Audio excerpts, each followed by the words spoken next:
Bonjour, je m'appelle Cheikh Ahmadou Bamba Faye.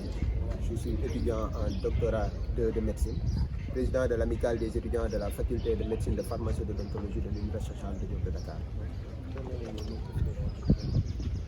D'abord, nous vous remercions de votre présence, mais également de la présence de tous les étudiants, comme vous pouvez le voir donc derrière moi. Aujourd'hui, nous avons convoqué ce point de presse pour 3 points qui sont essentiels et qui touchent la sensibilité même du déroulement des enseignements pédagogiques ici à la faculté de médecine. De ces 3 points, il s'agit de la question des troubles dentaires, il s'agit de la vaccination des étudiants de la faculté de médecine, de pharmacie et d'odontologie concernant certaines pathologies fréquemment rencontrées au niveau des hôpitaux, comme le virus de l'hépatite B, mais également de la prise en charge des étudiants de la dite faculté au niveau de l'Institut d'odontologie. Pour le premier point, à savoir la question des troubles dentaires, je pense que c'est une question récurrente qui vient chaque année. Et je pense que toute la communauté universitaire, toute la communauté sénégalaise en a maintenant connaissance. L'année dernière, le 23 avril, pour être précis, de l'année 2019, nous avions eu une rencontre avec le ministère de l'Enseignement supérieur, de la Recherche et de l'Innovation pour prendre des dispositions, des décisions, mais également des solutions par rapport à cette question qui devrait être réglée d'une manière définitive.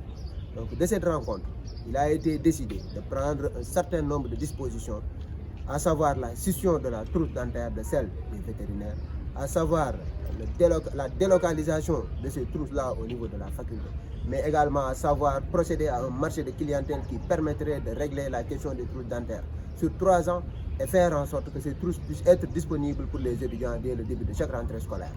Aujourd'hui, nous sommes le 13 janvier. Jusqu'à l'heure où je vous parle, il n'y a pas d'avancée réelle par rapport à ces questions-là. Le ministère avait pris des engagements fermes, donc avec toute l'équipe du ministère, avec toute l'équipe universitaire. Aujourd'hui, nous sommes vraiment écœurés de voir que cette autorité-là refuse de prendre ses responsabilités face à des décisions qu'il avait prises. Donc nous, étudiants de la faculté de médecine, nous nous sommes levés aujourd'hui pour dire que c'est la goutte d'eau qui fait couler le vase aujourd'hui.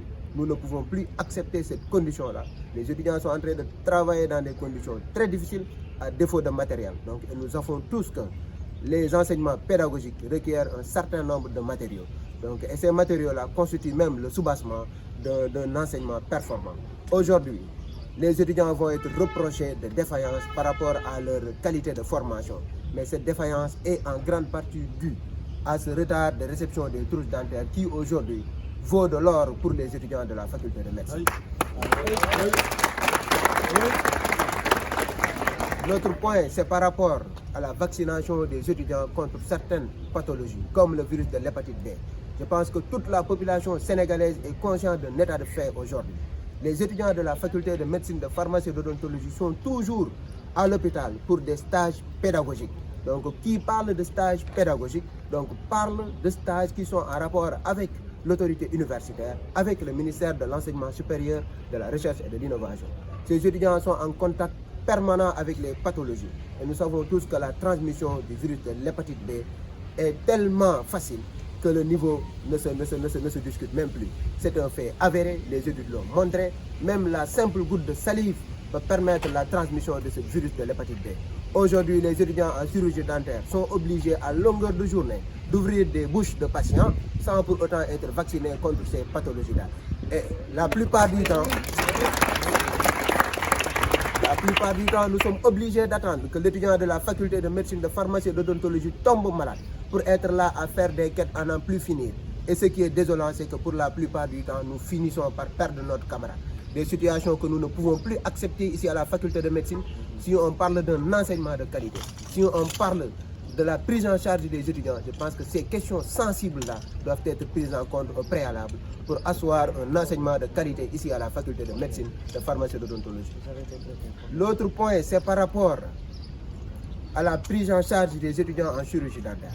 Donc, comme toute la communauté universitaire le sait, aujourd'hui, il est impossible pour un étudiant de se faire prendre en charge pour des questions dentaires au niveau des services médicaux du coude. Donc ça, c'est une réalité, ce ne sont pas des inventions. Des étudiants de la faculté de médecine qui prennent en charge des étudiants, eux-mêmes ont du mal à se faire soigner pour des soins dentaires. Alors que nous avons l'Institut d'odontologie qui est là, nous avons l'institut d'odontologie où nos étudiants travaillent jour et nuit. Et nos étudiants peinent à se faire prendre en charge pour des douleurs dentaires, pour des maux de dents. Des situations que nous ne comprenons pas. Et nous en appelons à l'autorité à prendre ses responsabilités face à ces situations qui ne font que perdurer.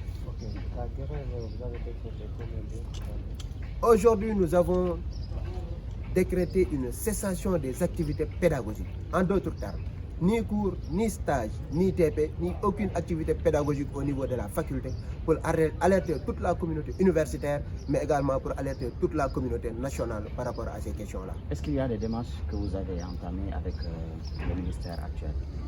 Des démarches ont été entamées depuis belle lurette. Donc, je vais me permettre de le dire, depuis le début de l'année académique, nous, amicales des étudiants de la faculté de médecine, nous n'avons cessé d'avoir des rencontres avec l'autorité, le ministère de l'enseignement supérieur. Mais ce qui est dommage, ce qui est incompréhensible et ce qui est absurde même, c'est qu'il y a une autorité qui est là et depuis le début de l'année académique n'a pas pris la peine de recevoir l'amicale des étudiants de la faculté de médecine pour discuter de problèmes sérieux qui chaque année reviennent pour prendre des dispositions et des solutions par rapport à cela. Donc aujourd'hui, c'est une indignation des étudiants de la faculté de médecine de savoir que jusqu'à l'heure où je vous parle, il n'y a eu aucune rencontre officielle du ministère de l'enseignement supérieur pour discuter de ces questions-là. Et ils n'oseront pas dire que des mails ne leur ont pas été envoyés, ils n'oseront pas dire que des courriers ne leur ont pas été envoyés, ils n'oseront pas dire que nous leur avons pas saisi, même par des SMS, même par des appels téléphoniques. Mais ce que nous constatons, c'est une silence assourdissante de l'autorité face à la demande des étudiants de la faculté de médecine de pharmacie et d'odontologie. Mais est-ce qu'on peut savoir si l'autorité continue à faire la sourde oreille, qu'est-ce qui sera entrepris au-delà de ces 24 heures de grève? L'amicale des étudiants de la faculté de médecine est une structure syndicale responsable. Donc, est une structure syndicale également qui a une structuration qui lui permet, à chaque fois que l'intérêt de l'étudiant de la faculté est menacé, de pouvoir se réunir en assemblée de délégués, de réfléchir encore sur les stratégies à adopter pour qu'il y ait gain de cause par rapport à ces demandes-là que nous trouvons très sensibles. Donc nous avons des plans d'action que nous n'allons pas dérouler aujourd'hui au niveau du point de presse, mais je pense que l'autorité avertie saura que ce qui s'est produit les années dernières peut se reproduire cette année-ci. Et nous ne le souhaitons pas, mais à l'impossible, nul n'est tenu. Et quand le vin est tiré, il ne restera plus qu'à le boire.